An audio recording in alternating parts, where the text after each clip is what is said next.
Hi, PVR Palazzo. சிங்கீதம் movie. சிங்கீதம்னு ஒரு Telugu movie. சிங்கீதம் Srinivasarao direction. 94 வயசில் நம்ம தமிழில் மைக்கேல் மதன காமராஜன், அபூர்வ சகோதரர்கள், அப்புறம் லிட்டில் ஜான், இப்படி நிறையா படங்கள் எடுத்திருக்கார். தெலுங்குலேயும் நல்ல டைரக்டர், கன்னடத்துலேயும் நல்ல டைரக்டர். 94 வயசில் ஒரு படம் டைரக்ஷன் பண்ணியிருக்கார். தெலுங்கு மூவி சும்மா பார்த்துட்டு போகலான்னு. படம் எப்படி இருக்குமா? మనకు మాటలు వచ్చేసారు.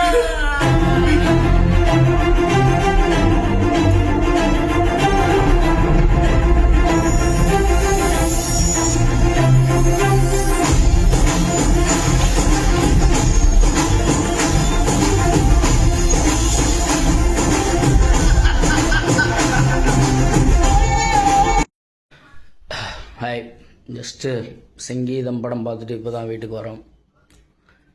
படம் உண்மையாகவே செமையாக இருந்தது. புது விஷயமா இருந்தது. படம் ஃபுல்லாக பாட்டு பாடிக்கிட்டே இருக்காங்க. இல்லை இந்த சிங்கம் படம் ஒன்று வந்தது, சிங்கக்குட்டி, லயன் கிங். அந்த படத்தில் அந்த 2 கேரக்டரும் பாட்டு பாடிக்கிட்டே சுற்றும் இல்லையா, பும்பா, இன்னொரு 2 கேரக்டர். அந்த மாதிரி படம் ஃபுல்லாகவே பாட்டு தான். ரொம்ப நல்லா இருக்குது படம், சூப்பராக இருந்தது, ரசித்து பார்க்கலாம். அந்த பாட்டு பாடிக்கிட்டே கதை சொல்கிற விதம் சூப்பராக இருந்தது. சங்கீதம் அவர் வயசுக்கு 94 வயசுக்கு அட்டகாசமான டைரக்ஷன். அதுவும் கிளைமேக்ஸ்லாம் சூப்பராக இருந்தது. தெலுங்கு தெரிஞ்சவங்க பார்க்கலாம்.